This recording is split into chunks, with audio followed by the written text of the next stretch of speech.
What I learnt from children and parents in my reading programme this week.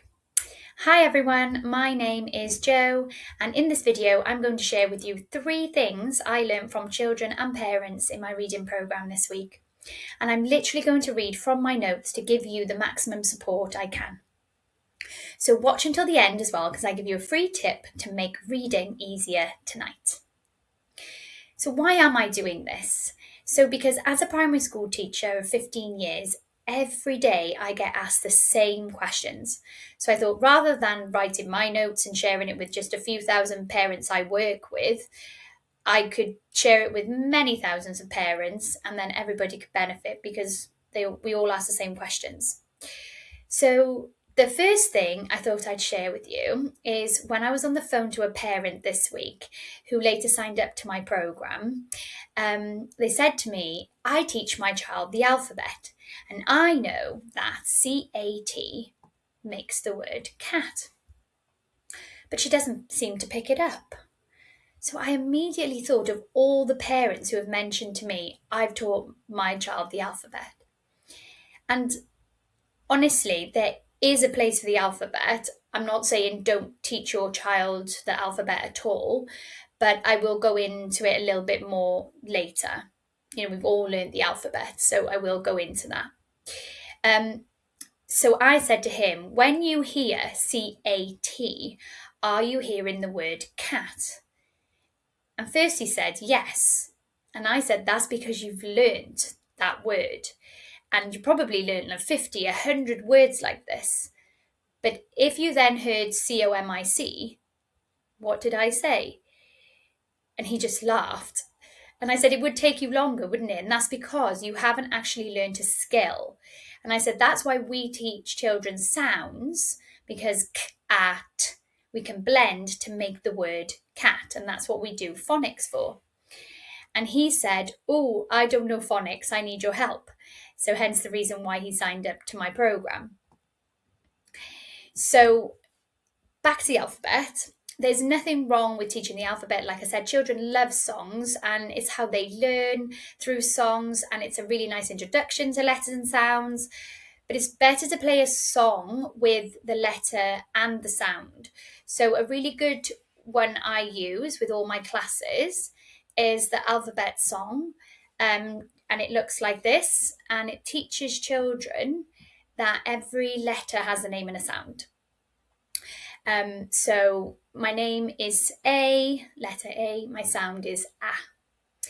So this is what it looks like on YouTube. So when children start to learn how to read, they actually pick up on things, and it's so funny because it just doesn't make sense to them, because our English language, as we all know, is quite complicated. So if a child says, my name is Amy, another child might say, but I say Amanda, Annie, Angela. Why isn't it Amy? And that's why you teach them that every letter has a name and a sound. So then that just gives them more purpose for learning it. So like I said, I'm not telling you not to teach the alphabet. I'm just saying that we can teach you with a letter and a sound. And mainly we teach through sounds. So the next thing I wanted to talk to you about was this week, a parent was asking me about my programme, and I said, just come on to a 10-minute phonics quiz and we'll see where your child is at and see if I can help them at all. So they did, they came on, did the quiz, and I sounded out the word to the child, D-O-G. And the child said, cat. And Dad's face was in shock. And he said, what did the lady say? And he said, I don't know. But this is really common, honestly. And as I said before, it's really hard for us to unlearn something that we've already learned. So we hear dog, and we think it can't be anything else other than dog.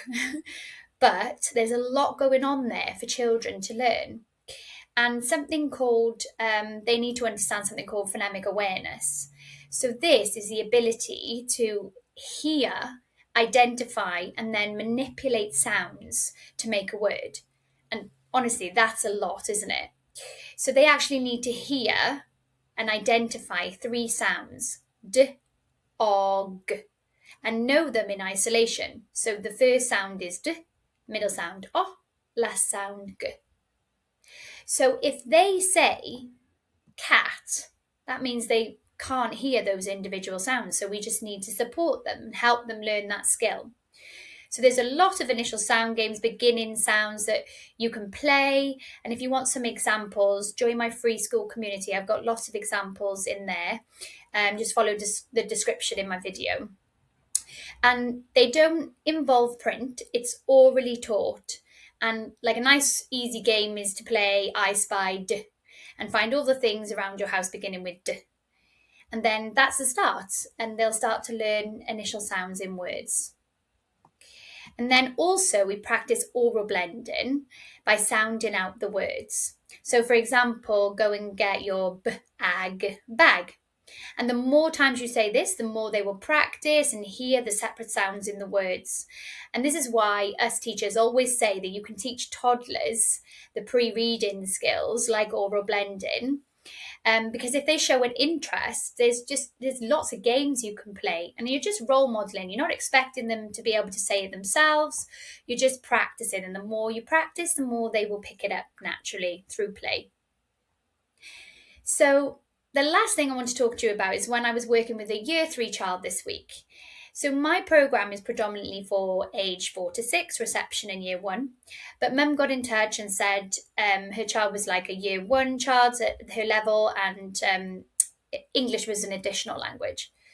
So I worked with her, and now she has jumped 3 reading levels in just 9 weeks. Honestly, it is actually amazing.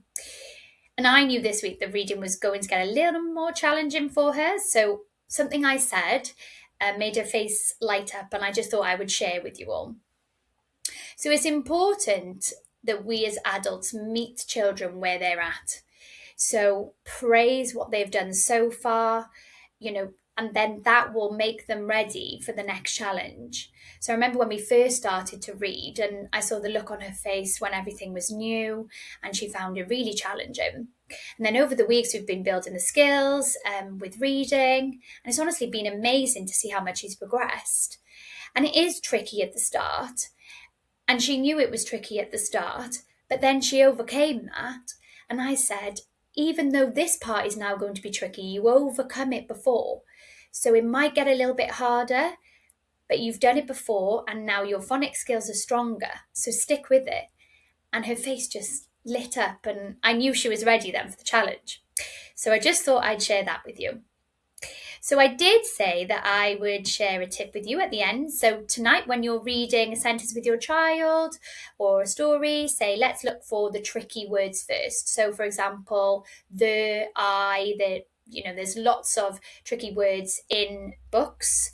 And if you point them out first and praise them for knowing it, then children will be more confident then sounding out the rest of the words on the page, because you've kind of removed things that they have to decode. That's why we teach sight words, because they help with this. You will get fewer struggles and honestly more progress. So if you want my tricky word checklist, see the link in the description to join my free school community. Send me a message and I'll be happy to send that across to you. So I hope this video has been helpful, and feel free to like and share it with anyone you think may benefit. And then I'll see you next week for more reading tips. Bye.